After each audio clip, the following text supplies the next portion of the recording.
Galera, Dragon Ball Daima estreou no Brasil através da Crunchyroll no último final de semana e está dividindo a opinião.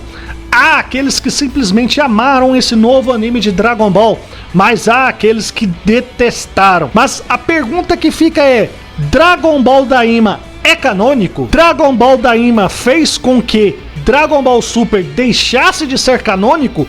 E mais do que isso, Dragon Ball Daima é melhor do que o Super? Eu assisti ao primeiro episódio e nesse vídeo eu trago um resumo completo sobre esse primeiro episódio do novo anime de Dragon Ball e as respostas para essas e mais perguntas. Então, sem mais delongas, bora para o vídeo. Produção, solta a vinheta!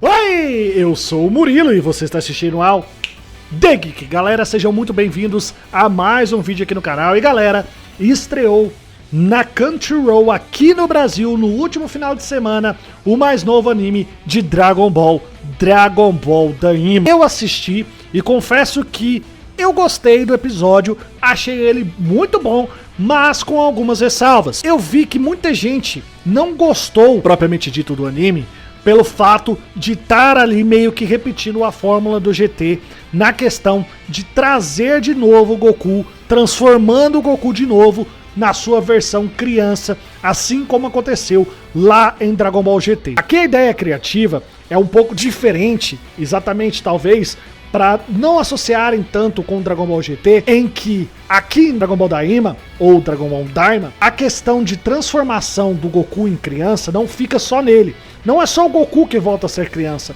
mas sim todos os guerreiros Z. Talvez seja uma estratégia usada para fazer com que o público não associe tanto a Dragon Ball GT. Contudo, tem sim um pouco da essência de Dragon Ball GT. Mas assistindo o primeiro episódio, na minha opinião, Dragon Ball Daima traz muito mais a essência de Dragon Ball clássico e Dragon Ball Z. Esse primeiro episódio de Dragon Ball Daima é muito Dragon Ball Z, seja pelas lutas incríveis que a gente tem, embora seja rapidamente em tela mostrado, mas que tem uma qualidade sensacional, ou pela questão do flashback. Vale ressaltar que esse episódio inaugural de Dragon Ball Daima tem ao todo 32 minutos, e desses 32 minutos, 15 minutos do episódio inaugural são dedicados a flashbacks. É um pouco maçante, na minha opinião. Se você tem um episódio inaugural com 32 minutos, você gastar metade dele só com flashbacks de toda a franquia Dragon Ball, é meio maçante para quem, como eu, cresceu assistindo todos os Dragon Ball, desde Dragon Ball a Dragon Ball Z. Então fica meio maçante. Mas eu entendi o objetivo desses flashbacks. Servem não só para a gente entender a motivação do Goma, o novo rei do reino dos demônios e o novo vilão deste novo anime de Dragon Ball, mas também como uma forma de não só homenagear a franquia que veio antes, os dois animes clássicos, Dragon Ball Clássico e Dragon Ball Z, mas também de trazer um novo público para o universo de Dragon Ball, de trazer um público diferente para Dragon Ball Daima do que aquele que vem assistindo Dragon Ball Super, por exemplo. Eu também achei essa animação uma das melhores, se não for a melhor animação de todo o universo de Dragon Ball já feito até aqui. Ela é, inclusive, no mesmo nível ou até mesmo superior à belíssima animação que a gente teve no filme Dragon Ball Super Broly. Acho que entregou muito, muito mesmo, principalmente nas cenas de flashback, que a gente tem uma remasterização dos principais eventos de todo o Dragon Ball Z. Isso foi realmente muito bem feito e você vê ali o carinho que tem essa produção, não só com os fãs, mas principalmente por ter o dedo do Akira Toriyama. Esta foi a última obra do universo de Dragon Ball Z que Akira Toriyama participou diretamente, diferentemente do que aconteceu no GT. Aqui em Dragon Ball Daima, ele é o roteirista, ele é também o desenhista da maior parte do anime. Então tem ali o legado do Akira Toriyama muito mais do que a gente vê, por exemplo, no Super. Mas aí você pode estar me perguntando, esse Dragon Ball Daima tá canônico? Ele descanonizou o Super?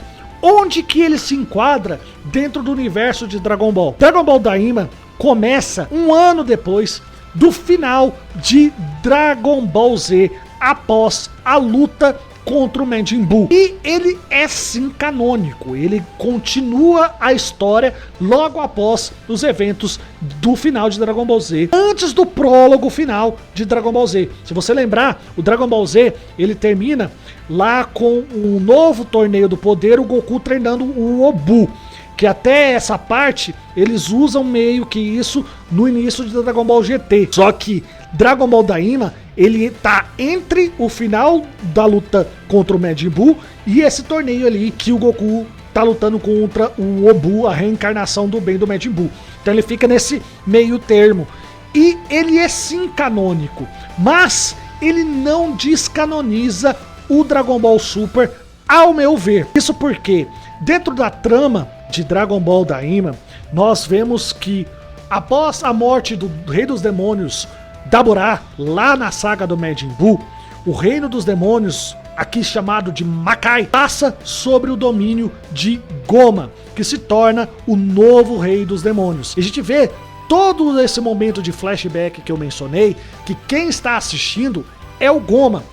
E é aí que a gente também é apresentado a mais dois novos personagens. Esses personagens são nada mais, nada menos do que os irmãos do Kaioshin, que é o Degetsu, o irmão mais novo do Kaioshin, e a doutora Arisu, que também é irmã do Kaioshin. E o Goma, ele tá ali agora como novo rei dos demônios. Só que a doutora Arisu, quando Daburá ainda era o rei dos demônios ali no mundo dos demônios, ele tinha feito um acordo com essa Kaioshin para que ela fizesse alguns experimentos ali no reino dos demônios, embora não seja dito, pelo menos nesse primeiro episódio, quais são esses experimentos.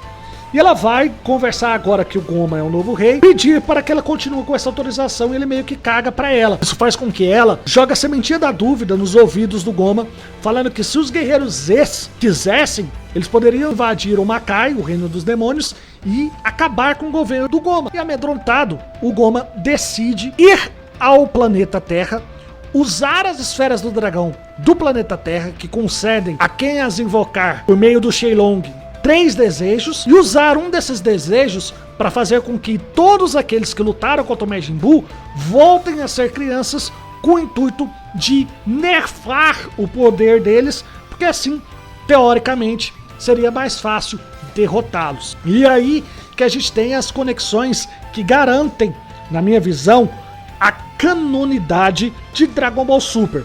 A primeira é que lá no Makai existem sim esferas do dragão, as super esferas do dragão, assim como existem as super esferas do dragão lá em Dragon Ball Super, como a gente viu no final do Torneio do Poder, que as super esferas do dragão concedem um desejo ali. E aqui a gente tem 3 super esferas do dragão que são protegidas por 3 guerreiros extremamente poderosos, denominados de Tamogaris. Esta é essa primeira conexão que o Daima faz com o Super. Além disso, temos o fato de que o Goma procura um Namikuzen que vive no inferno para, junto com ele, levá-lo lá ao planeta Terra para fazer com que ele faça as esferas do dragão, que nesse momento estão em formato de pedra, porque não se passou um ano desde a última vez que os guerreiros Zs usaram, e ela fica em formato de pedra após a utilização dela e os pedidos de Shenlong durante um ano. Então Goma pega esse Namikuzen, vai para a Terra para fazer com que esse Namikuzen reviva as esferas do dragão, para ele ter o seu desejo atendido por meio do Shenlong. Nesse momento, temos uma conexão bastante interessante com o Dragon Ball Clássico e com o Dragon Ball Z. Isso porque lá em Dragon Ball Clássico, quando a primeira versão do Piccolo aparece como Piccolo da Maiô, é dito que ele é um demônio. Já por sua vez, quando após a luta contra o Vegeta, todos os guerreiros Z, junto com o Goku, né, o Kuririn, Gohan e o Goku, assim como a Bulma, vão para o planeta Namekusen, atrás das esferas do dragão de Namekusen, para ressuscitar os guerreiros Z que haviam morrido durante a luta contra os Saiyajins. E lá em Dragon Ball Z, portanto, é nos dito que os Namekusen são alienígenas. E aqui em Dragon Ball Daima, nessa parte, a gente descobre que é um pouco dos dois. Os Namekusen, eles são sim demônios que viviam no reino Makai, no reino dos demônios. Só que eles tiveram algum desentendimento ali com o Daburá, e aí eles resolveram sair do reino dos demônios e foram para o reino da Terra. Só que no reino da Terra, eles também não conseguiram viver em paz. Procurando um lugar para viverem em paz, eles acabaram viajando para um outro planeta, que se tornou o planeta Namekusen. Dessa forma, temos uma correção da falta de conexão entre Dragon Ball e Dragon Ball Z. Além disso, a presença do Namekusen também faz muito conexão com o Dragon Ball Super, porque é através desse Namekusen e quando eles estão atravessando os portais dimensionais entre o mundo Makai, entre o mundo do inferno e o mundo da Terra, onde estão os guerreiros Z, que o Gomu descobre que este mundo em que estão os guerreiros Z, este planeta Terra, é do Universo 7. Essa terminologia, Universo 7, nos foi apresentada pela primeira vez e única vez dentro do conceito de universos e de multiversos apresentados em Dragon Ball Super. Dessa forma, Dragon Ball Daima não descontinuou Dragon Ball Super. É como se o Dragon Ball Daima fosse mais um episódio dentro dessa franquia vasta de Dragon Ball. Trazendo para o lado de Star Wars, é como se fosse o Mandaloriano dentro da franquia de Star Wars.